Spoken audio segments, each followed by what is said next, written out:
Your role has been terminated as part of a company-wide transition. My name is Lucas Marlowe. At 56, I had devoted 18 years of my life as a senior captain at Altus Air, operating from Salt Lake City. 18 years of flawless safety records. 18 years of punctual departures. 18 years mentoring young pilots, those meant to carry forward the legacy of our airline. Lyle Pearson, recently appointed operations manager, delivered the blow while glued to his computer screen. He didn't meet my eyes. His hands rested on a sleek wooden desk, fingers rhythmically tapping against a spreadsheet. Cold data now dictating my future. Your compensation structure no longer fits our evolving strategy, he added, finally meeting my gaze for a brief second. He slid an envelope across the table. The severance information is inside. I took the manila folder silently, leaving it unopened. Behind him, through the office window, I caught a glimpse of one of our Boeing 737s moving slowly across the tarmac. The sun was rising, its light shimmering across the wings. Flight 2243 to Denver. Jacob Peters would be in the captain's seat today. I had signed off on his captain certification just 3 years ago. Is there anything else, I asked? Keeping my voice even. Lyle shook his head, already turning back to his computer. Human resources will handle the exit procedures. They're expecting you downstairs.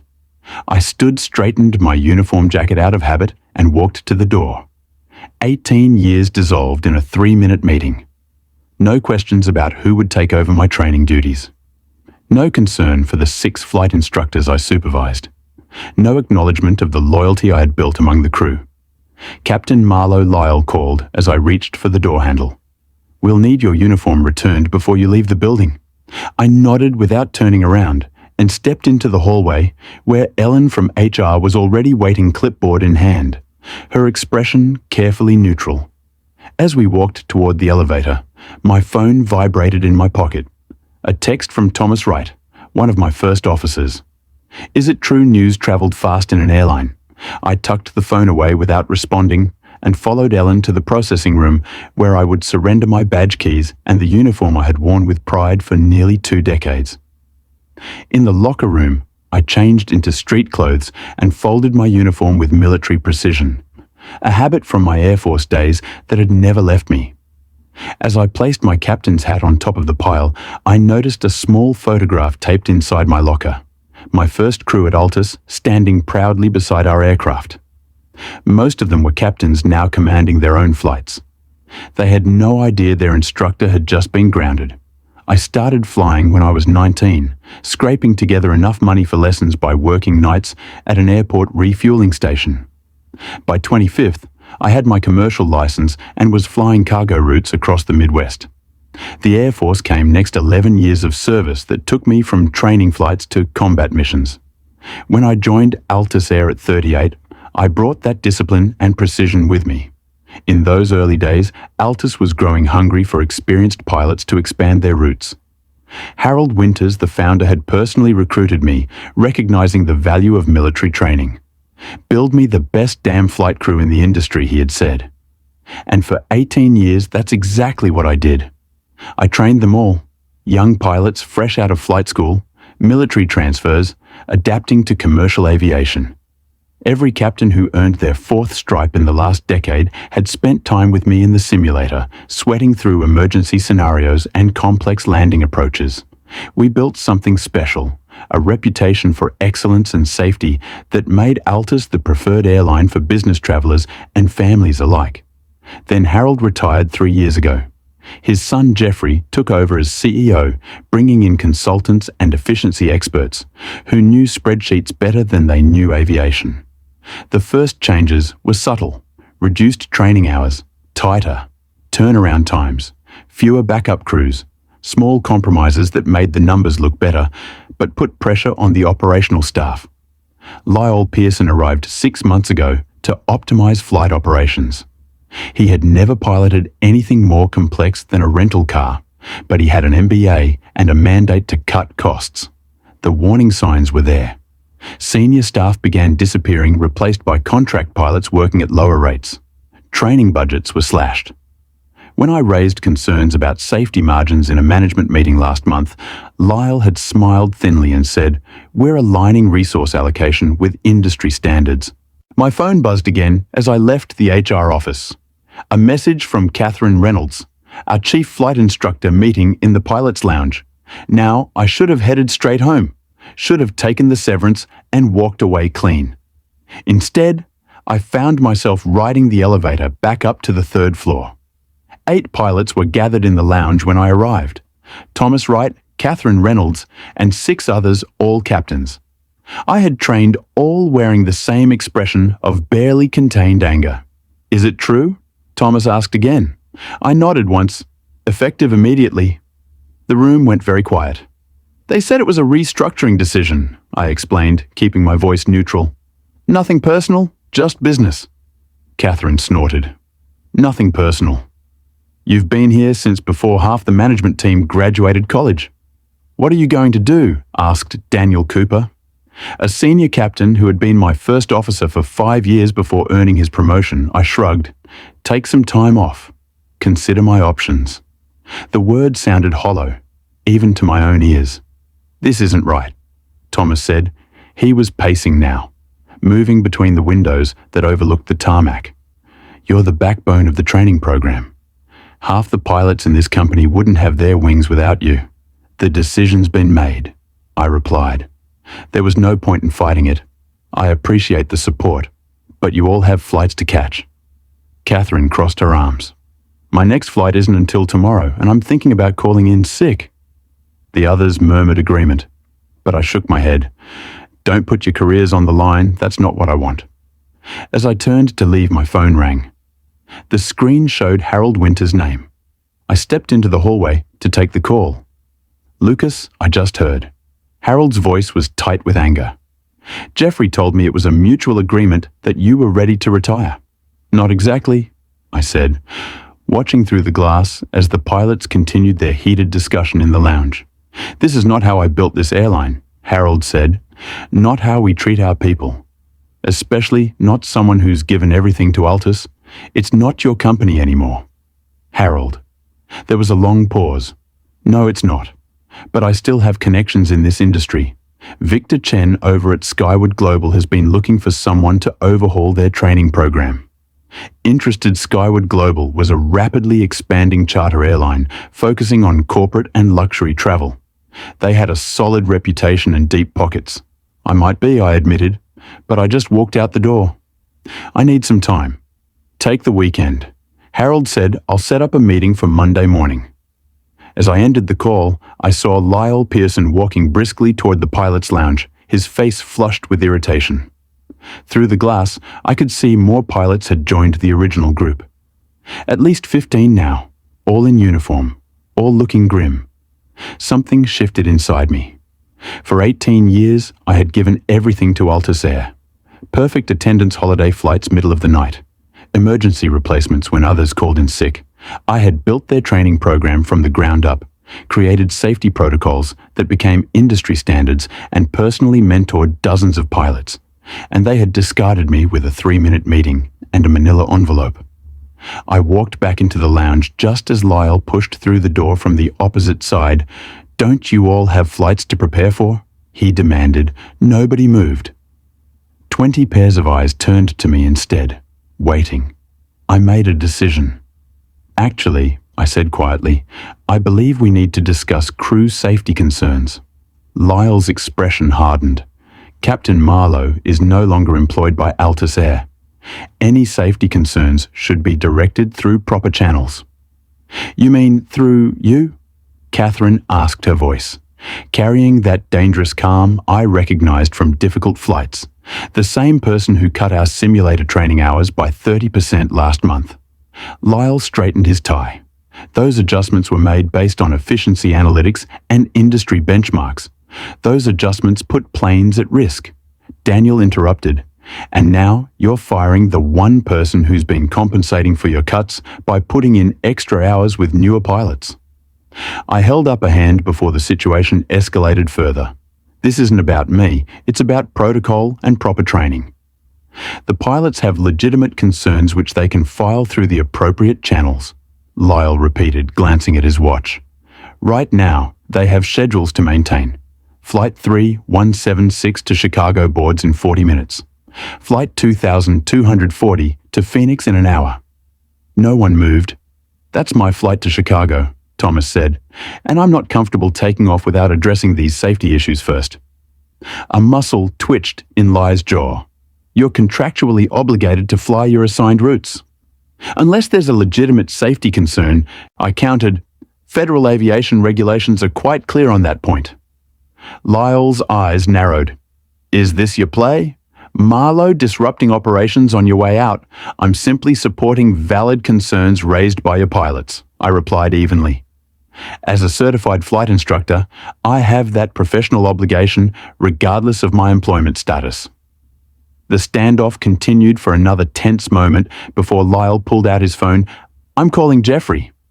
While he stepped aside to make the call, the pilots moved closer to me. What's the plan here, Reed? Catherine asked quietly. No specific plan, I admitted, just making sure your voices aren't ignored. But there was a quiet storm brewing, the kind that doesn't need permission to rise. I noticed the shift, shoulders squared, postures firm.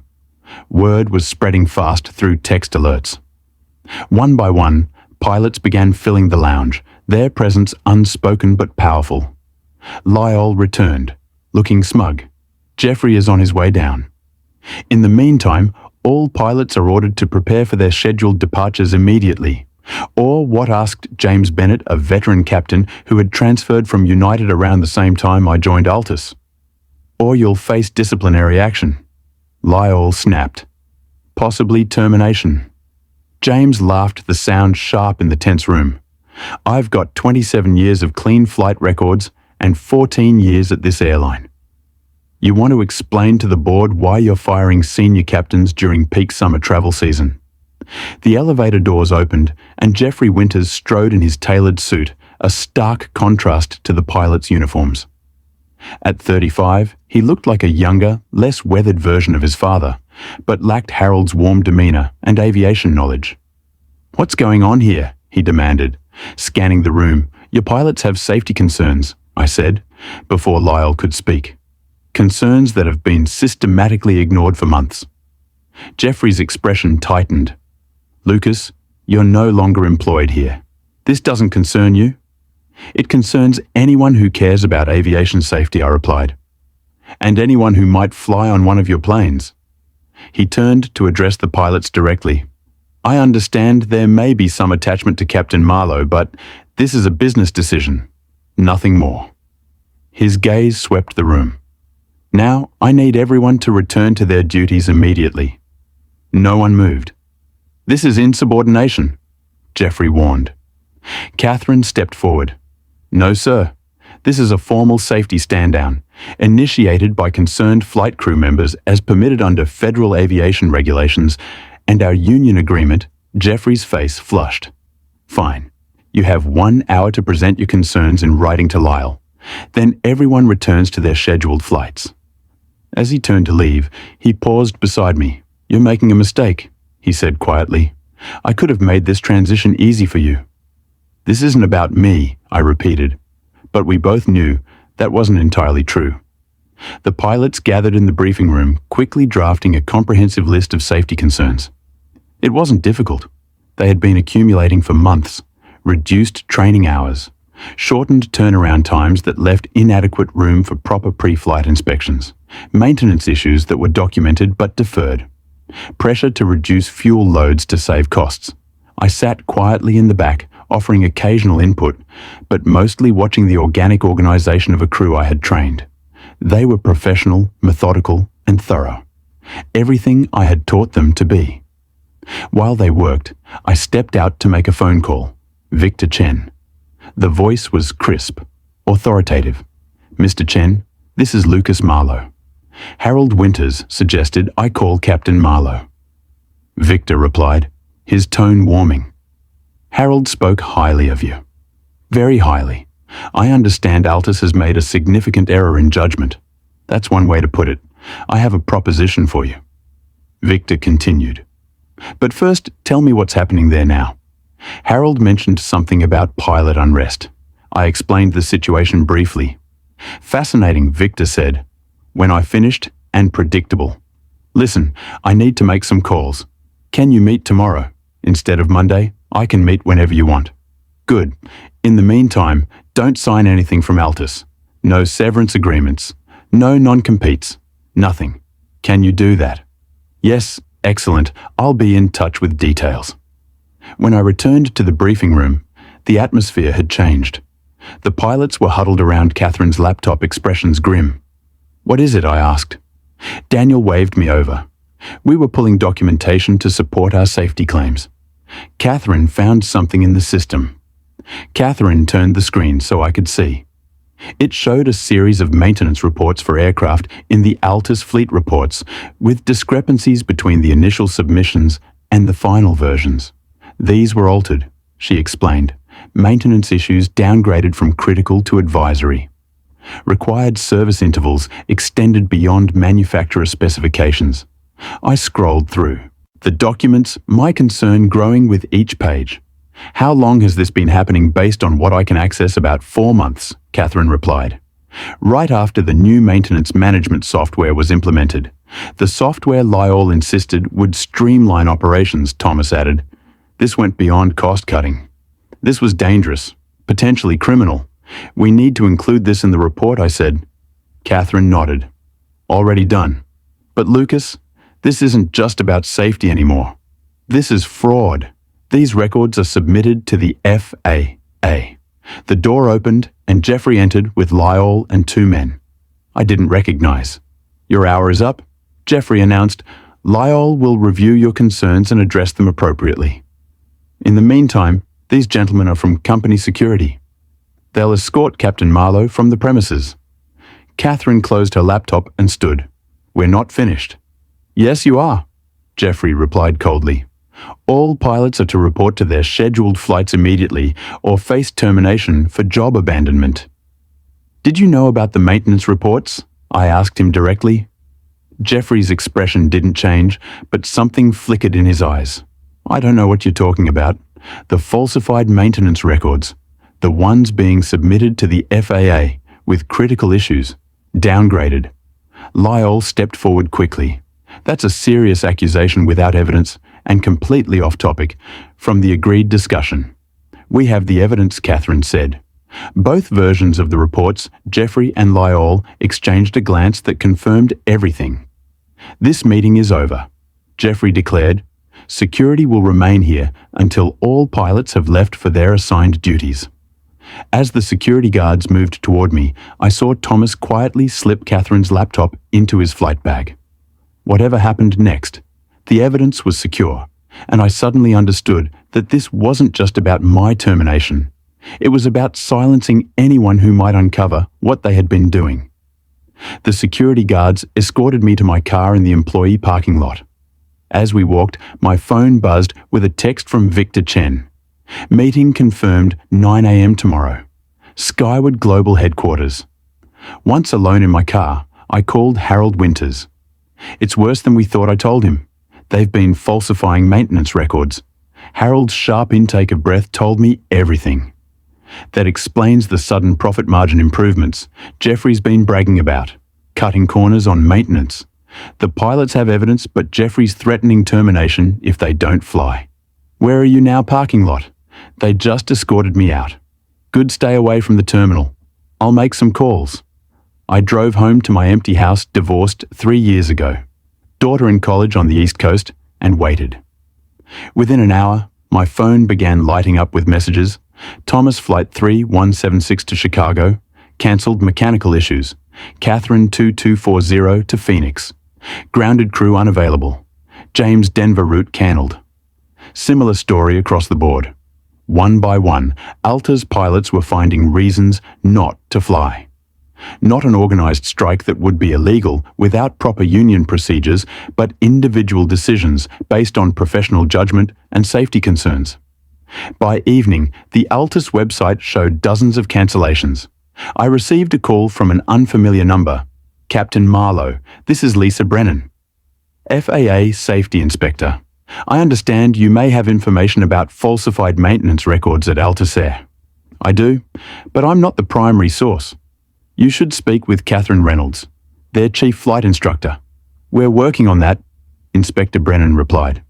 In the meantime, would you be willing to provide a statement? Absolutely. The next morning, I arrived at Skyward Global's headquarters 15 minutes early. The modern building gleamed in the morning sun, the company's distinctive blue and silver logo prominently displayed. Victor Chen met me in the lobby himself, unusual for the CEO of a growing airline. He was about my age with a firm handshake and direct gaze.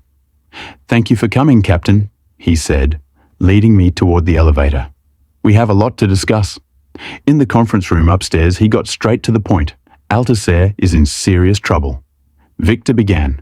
The FAA launched an investigation last night. Their stock is already dropping on the news. I'm not surprised. What might surprise you is that we've been watching Altus for some time. Their cost-cutting measures created an opportunity for us. We've been planning to expand our pilot roster to compete more directly with them on premium routes.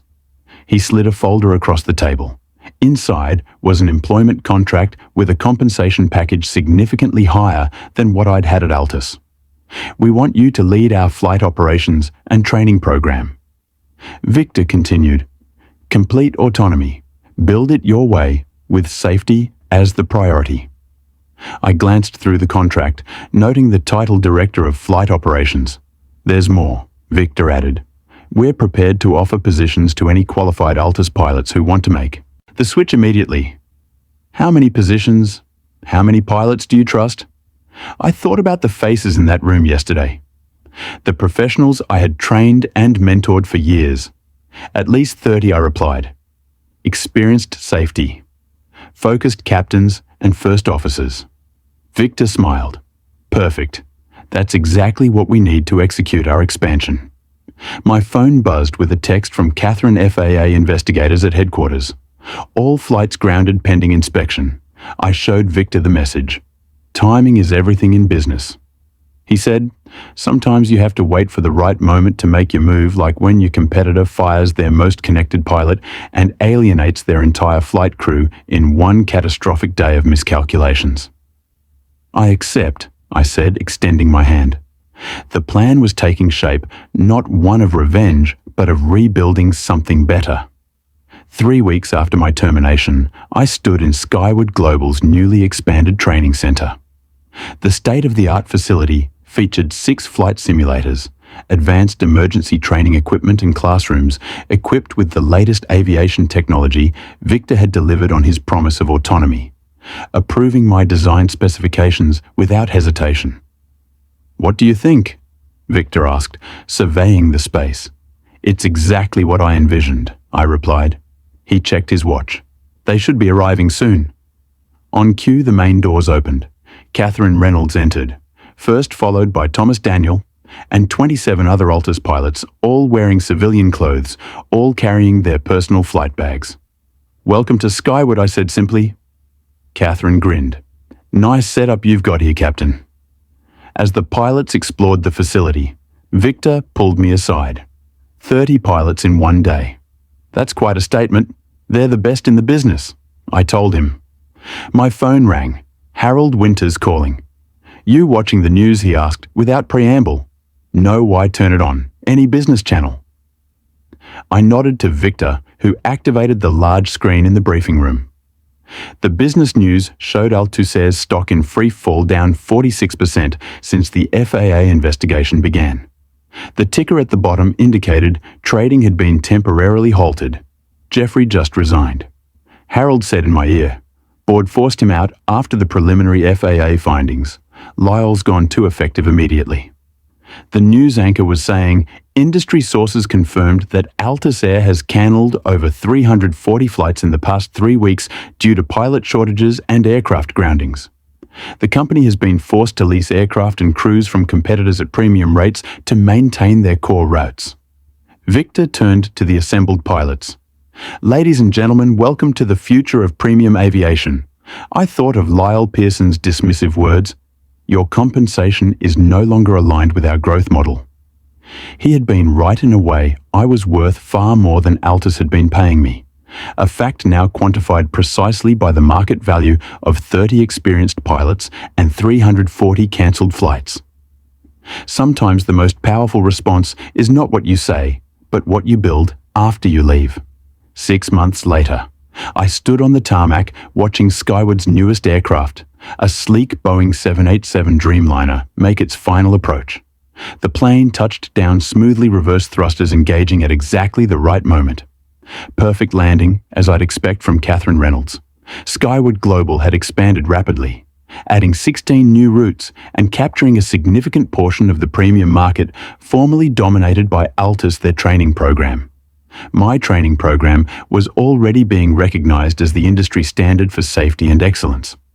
Harold Winters joined me on the observation deck, watching as the aircraft taxied toward the terminal. Altus board offered me the CEO position. "Yesterday," he said, casually asked me to come back and fix the mess. "Are you going to take it?" Harold shook his head. "That chapter's closed.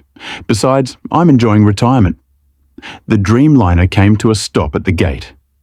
In a few minutes, Catherine and her crew would disembark, having completed another successful international flight. "They're sending an envoy to talk to you," Harold continued. "New board chairman. They want you back, Lucas." Desperately. I gave a faint smile. Truthfully, I had been expecting the call. Altus may have survived the storm, but the cracks in its foundation were still visible.